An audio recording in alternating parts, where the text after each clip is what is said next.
Greetings, I am Solidus-Skully and welcome back to Kingdom Hearts Chain of Memories. Oh, that was a fun romp through Traverse Time, but Sora, did you enjoy meeting your memories? No, you little dumbass, you can't meet memories. Memories ain't even a concept. Why am I turning Sora into an Italian gangster all of a sudden? What's going on up in here? Okay, that's enough of that. But this is an important cutscene for one other reason, aside from the solid Snake-ass exclamation mark. Yes, it's Axel! Yay! Woo woo woo woo woo, yeah. This is before Axel gained a lot of the personality traits that he'd been known for today, and he was quite sadistic compared to what he'd become later. Like, I mean, later games kind of turn him into this whole sort of like, I don't want to say Deadpool sort of character, but more like a jokey, self-referential kind of guy. It's kind of weird actually. I'm not sure how I feel about it entirely, but who knows. And this is also before he got his famous "got it memorized" kind of catchphrase.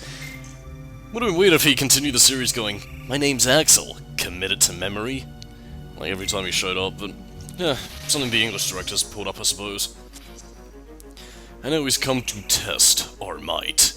Oh my god, they mentioned death in kitty products. No, the childhood. Whatever. But yeah, this is a battle against Axel. Nothing too difficult, although Axel does become a major pain in the ass when we fight him in the late game. But just keep on the offensive and don't use any fire attacks on him, because if you do, you're an idiot. But then again, I can understand, because God forbid if you summon Donald here, because, you know, there are times where, out of the absolute intelligent duck mind that I'm sure he has, he's like, "Don't worry, Sora, I'll help you! Fire!" And then basically he summons fire, and that heals Axel, so yeah, that's smart. Also interesting thing to bring up about the voice acting, because the only Japanese voice actor who voiced Axel was meant to be part of the main cast because he was going to come back for Kingdom Hearts 2. Every other character in the game, for their grunts and everything, yeah, they're voiced by either stock audio clips, as you can hear by, you know, Bill Farmer, Haley Joel Osment, Tony Anselmo for Sora, Donald, and Goofy, or members of the development team voicing the other members of Organization 13. So yeah, well, who else besides Axel disappearing in Kingdom Hearts 2? Well, I suppose... Oh, that's a bit of a secret. I'm gonna edit that out. But yeah, besides mysterious character X, who I don't think even has any voice lines in the game, yeah, only Axel moves on to Kingdom Hearts 2 from this game, because everybody else is either dead, or we haven't met them yet. Or we won't meet, and we'll be saving that for Chain of Memories, which we'll be covering... I think the way I'm going to handle that game is that I'm going to be covering the Chain of Memories version for Riku's scenario, because one of the things that I wanted to do was that I wanted to show this game via Chain of Memories, but I couldn't because the PS3 version of the game, which I was initially going to do, was not recording properly. Again, I brought it up during Silent Hill Downpour, but that's basically why I wanted to show off the GBA version, mainly because of the fact that, well, two reasons really. One, because my the recording setup that I have for the PS3 was kind of fucking me over, and I figured I might as well show off both versions of the game for people who were curious about what Chain of Memories was all about, you know, how it initially was, and what changes they made when they ported it to the PlayStation 2 in 2007. I guess to discuss the story a little bit, again, a lot of this at this point is just vague, again. Kingdom Hearts does have that tendency to waffle on about, oh yes, Sora, the darkness, you must follow the path that laid out the path of the path. Again, it's very flowery and abstract and Japanese as all get out, but, you know, that's why I'm here. I'm here to discuss the story, and basically, Axel is more or less testing our might. I mean, keep in mind, this is when Roxas already came into existence, so a lot of his friendlier facets of his personality have been significantly sanded off, because right now he is basically here on assassin duty. I'm not exactly sure what Axel's thoughts towards Sora really was. I mean, it seems to be... he seems to want to be using him, mainly considering how very affable, yet on edge he seems to be at the moment. I don't know. It's really weird, because I think it's part of where the confusions in Chain of Memories stories specifically really begin to get themselves laid down thick and fast, because while there are a lot of aspects of betrayal being weaved throughout the story, as we will see later on, there's a lot that we don't really know. I mean, we know the Organization 13 members that we can meet in the castle as the Organization members, but we don't really know what the Organization beyond this actually is, why they want to betray it. But at the same time, though, I guess, considering the fact that Kingdom Hearts 2 was still in development at this point, I guess it was maybe intended to drive out the mystery as to who the Organization were. Like, oh, these people are betraying the Organization, well, they're super powerful, I can only imagine what the real Organization is like. Yeah, keep in mind, I'm also saying all of this pre-retcon because, yeah, if we're taking Kingdom Hearts 3 into account, and, you know, some of the stuff from Unchained X, yeah, particularly with characters like Marluxia and, another character we're going to be meeting soon, Larxene, yeah, what exactly they were doing to try and betray the Organization is still a bit up in the air, only really speculation at this point until we get either clarity from the fucking web browser game or from, Nomura himself, I guess. Or I guess Kingdom Hearts Remind. I'm not really too sure if that's been released yet, or if it's going to be released soon. I haven't really been checking up on it. I suppose it would be something worth checking out, although... yeah, I'm not... Again, I know it should be expected, but I mean, I don't really like the idea of just having to hunt after every piece of individual DLC for getting this stuff now. I mean, at the very least, during the PS2 days, you could at least pick up, you know, the Final Mix versions and, you know, at least be relatively satisfied with having the complete game as a complete package. Yes, Kingdom Hearts 2 especially, since that game upon its original version was kind of empty before the Final Mix came in and gave us a lot of that good shit.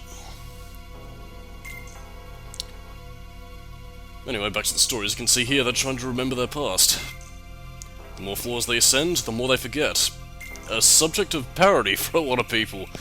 Because, if they climbed high enough, will they start forgetting basic motor functions? Would they lose control of their bowels? Would they be suffering dementia?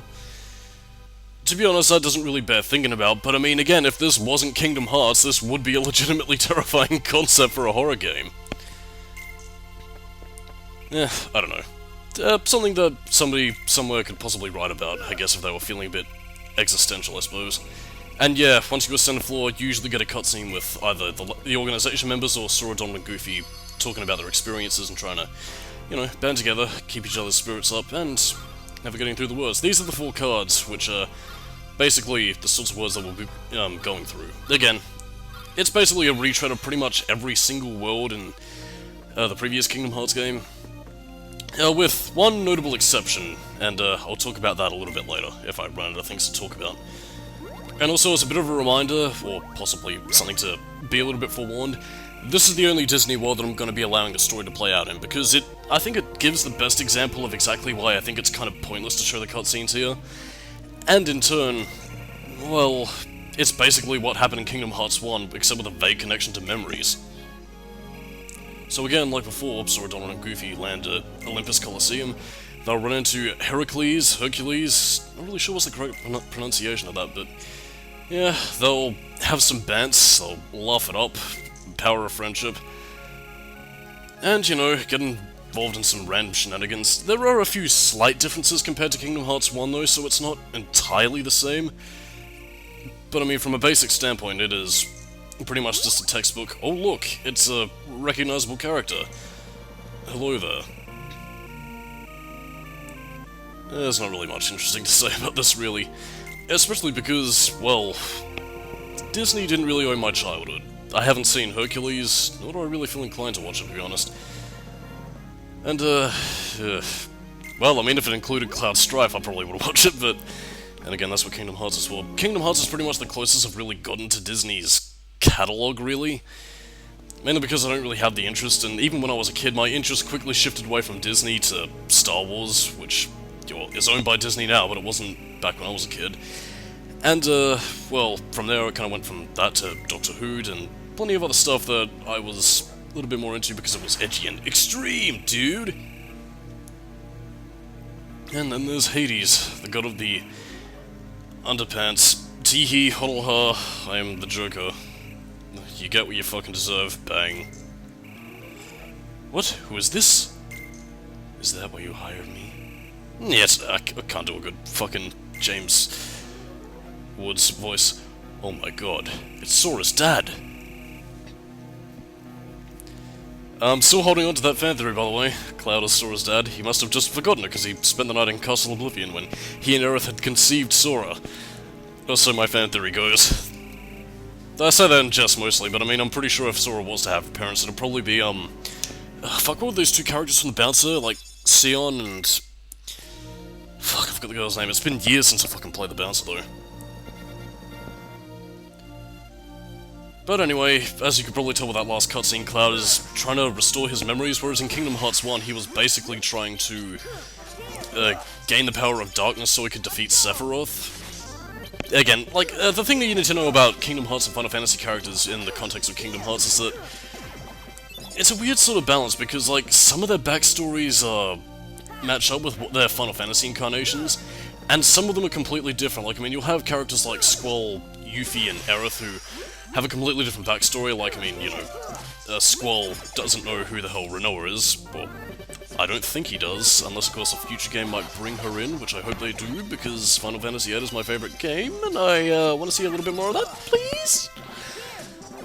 But yeah, some like Cloud have kind of like a mix and match kind of thing. Like, he has this whole rivalry with, you know, Sephiroth, but there's no involvement of Jenova or, you know, Soldier or anything like that. It's just darkness, light, and Sephiroth is the darker side of Cloud. A storyline that they still haven't resolved, by the way. I don't know if Kingdom Hearts Remind is going to be doing anything with that, but, you know, kind of like a bit of resolution, because he kind of disappeared at the end of Kingdom Hearts 2, and you know, I'm pretty sure people would love a elite, sexy HD Sephiroth battle, although I guess maybe they're just waiting for some of the models and assets used in the Final Fantasy VII remake to maybe put it in, like, a future Kingdom Hearts game. I can only assume. Whatever. Anyway, we've now decided to see Phil, who can get us ready for the games! Yeah, nothing really much else to say, because we need to play some games! You know, you come to Skully Reviews so I can review games! And you watch these commentaries because I'm playing games! And I commentate on games! I'll stop that now. Yeah. Or maybe I won't stop and decide to play another few games with your mind.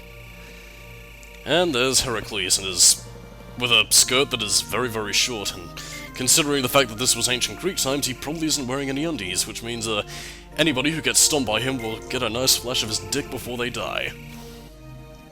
I have no idea why the fuck I said that. I was just running on autopilot at that point. Cancel them? What for? Nobody else could finish. Yeah, unlike Kingdom Hearts 1 though, you won't actually be entering into any sort of competition with, like, the non-existent crowd.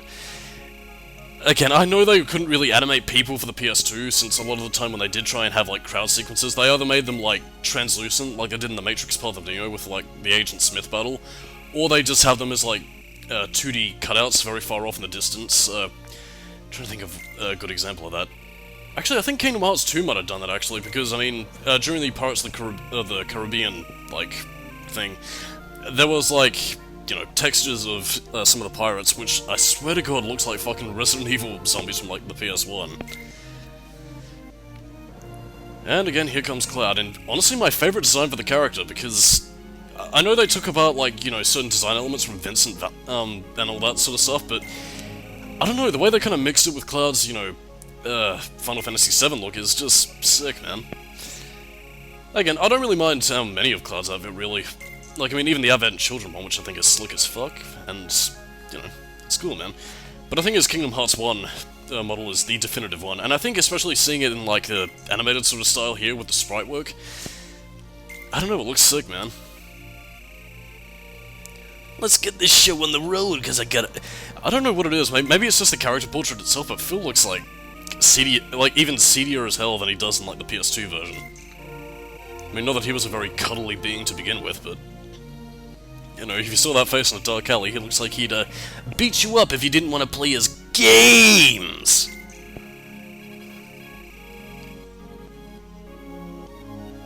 And again, this is really just filler and setup for Cloud going, yeah, whatever, I'm Cloud, I'm cool, I'm sexy, I'm hot. Suck my dick.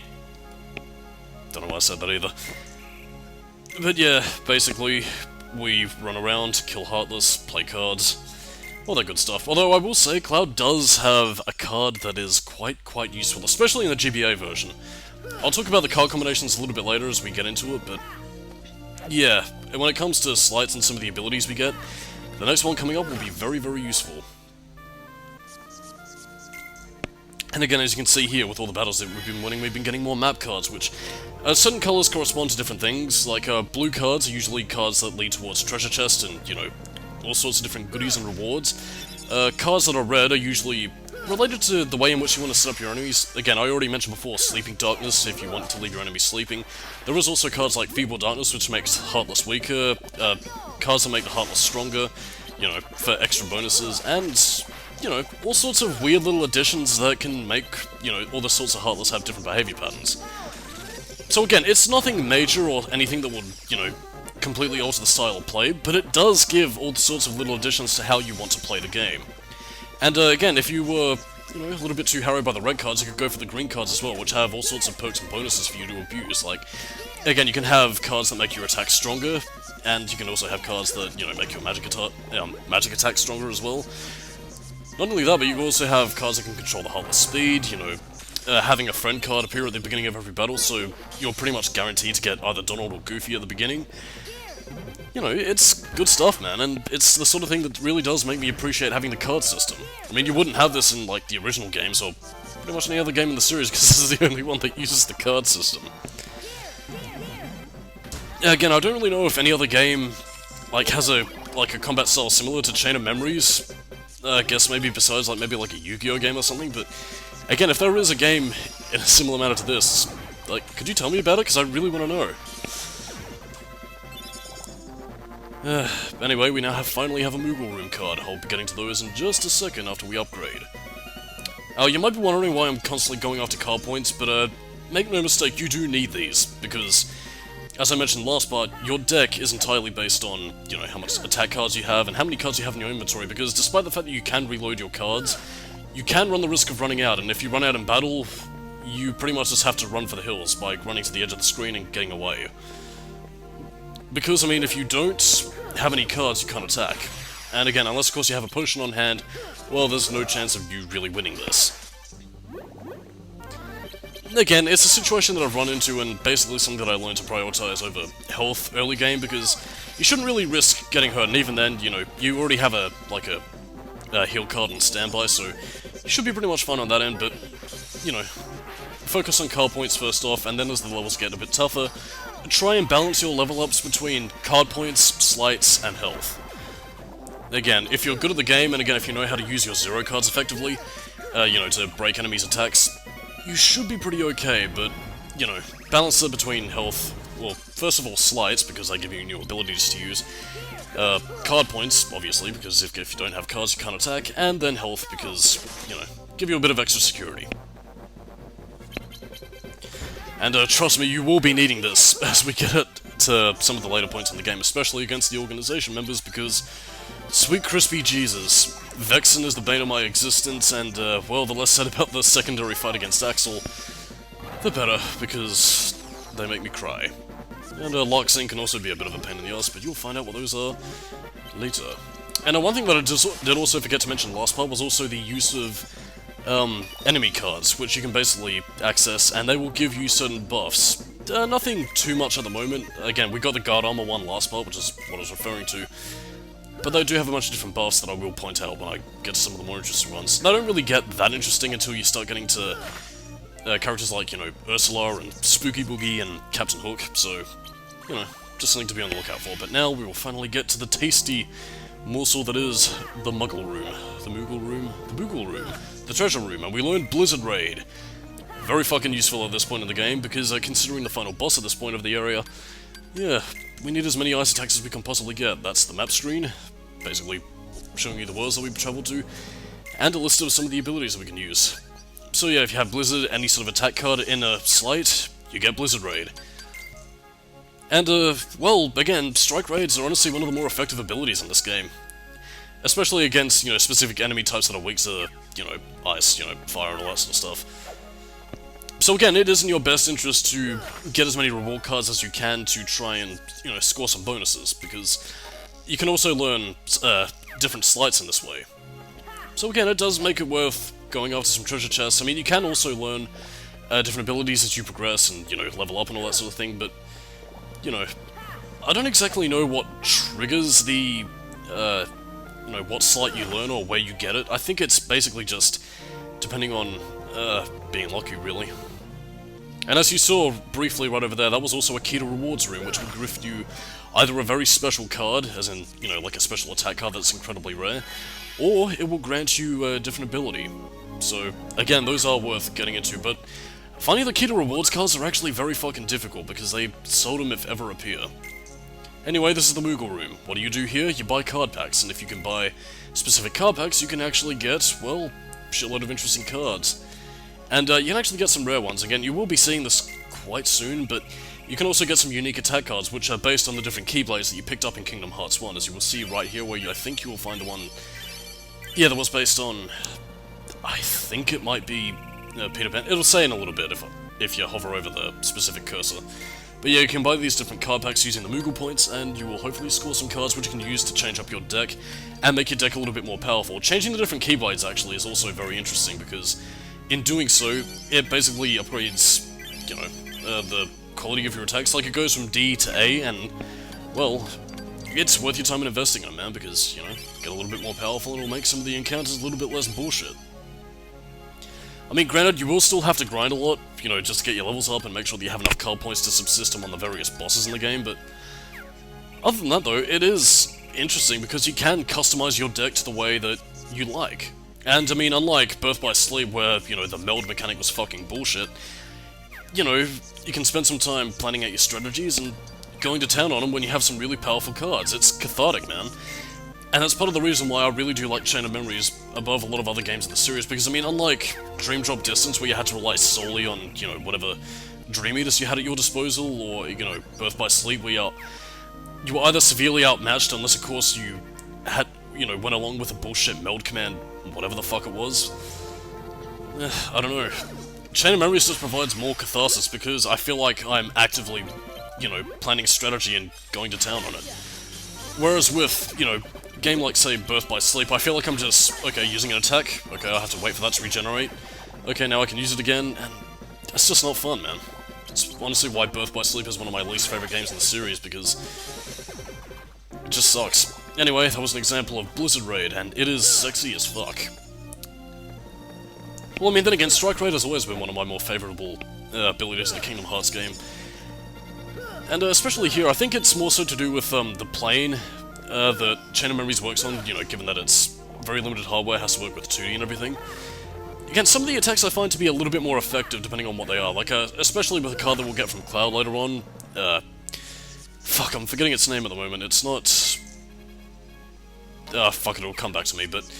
Yeah, needless to say, it is very useful in the original Chain of Memories. In Re-Chain of Memories, it can be effective, but because of the fact that it's 3D and a lot of the rooms are a little bit more expansive, yeah, well, more specifically the battle zones feel a bit more expansive. It feels a lot more, like the range isn't quite as long. I don't know. And I won't really have the chance to show it in Riku's scenario either, because he doesn't have access to as much of this sort of stuff, but, you know, Riku's scenario we'll get a little bit later. Anyway, here's Cloud. You can put that away. I'm not looking for a fight. Ah, Cloud, why won't you just hold your son in your arms and realize that Sora has returned to his daddy? But again, I don't really seem to remember them interacting that much in Kingdom Hearts 1, so, you know, it's not much of a difference, but you're still following the general themes of what Kingdom Hearts 1 had for characters like Cloud, which is part of the reason why, again, I do want to reiterate what... excuse me. I do want to reiterate why, you know, this will be the last time you'll be seeing story in these internal worlds. From this point forward, you will be pretty much just seeing the story segments from inside Castle Oblivion and nothing else. And I suppose if on the off chance that I have seen any of these Disney movies, I'll probably recount some of my memories on that during the gameplay sequence. But again, not very likely, because I either haven't seen most of these, or the last time I saw them I was like 4 years old, so yeah, going back a fair ways.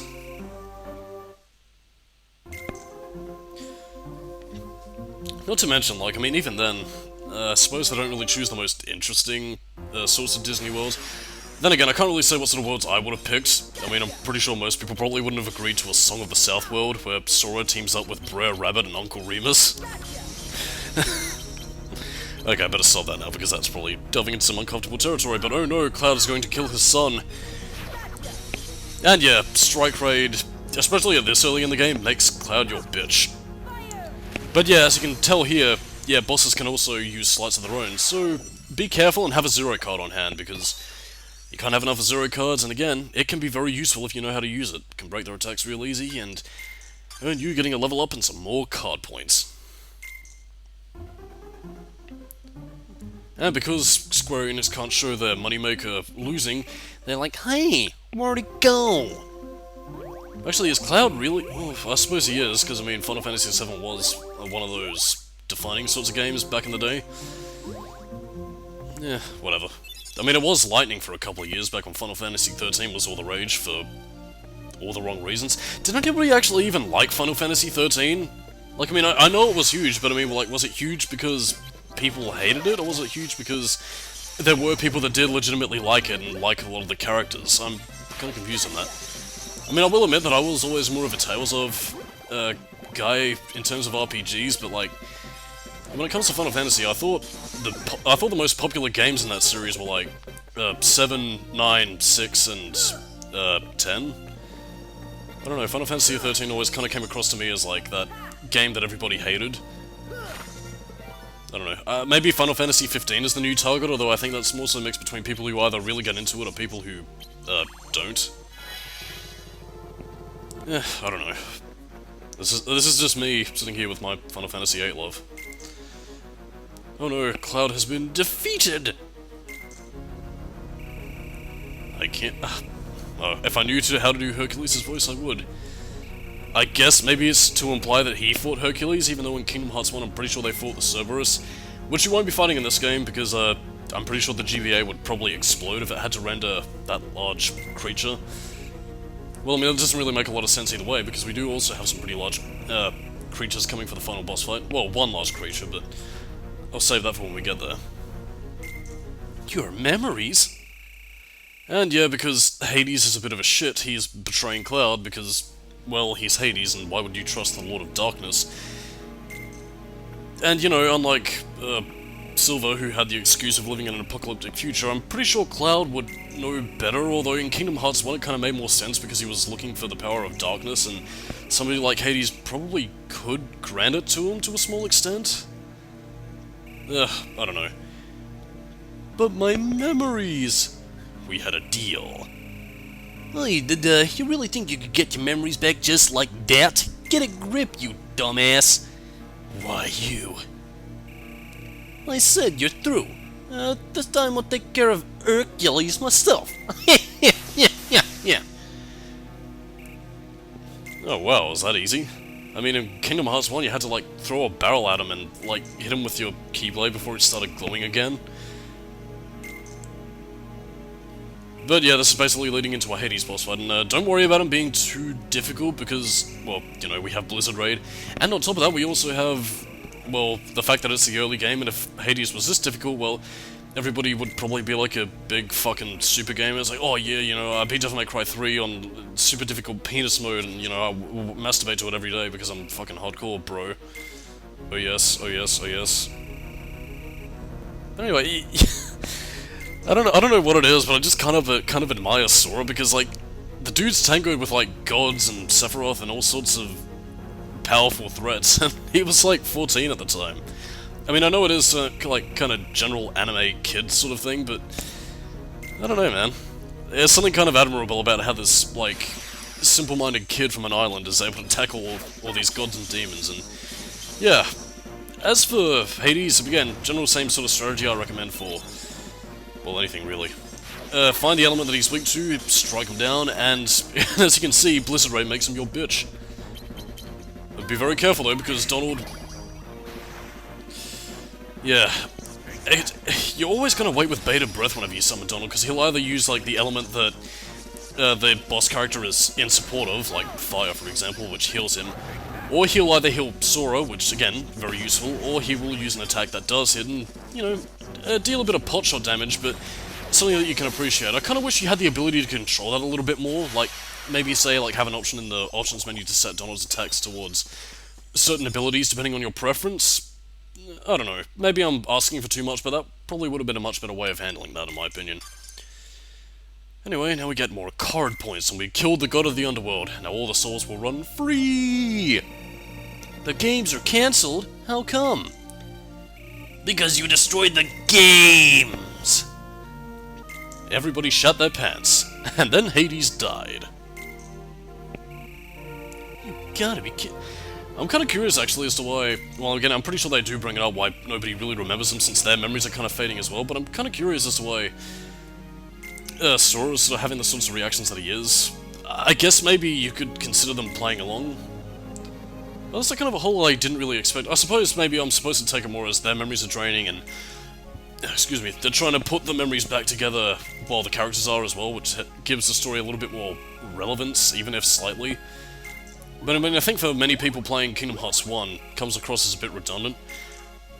Although, that being said, I guess maybe if Chain of Memories was your first Kingdom Hearts game and you picked it up for the Game Boy Advance, like, way back in the day, I suppose it could have justified its own existence?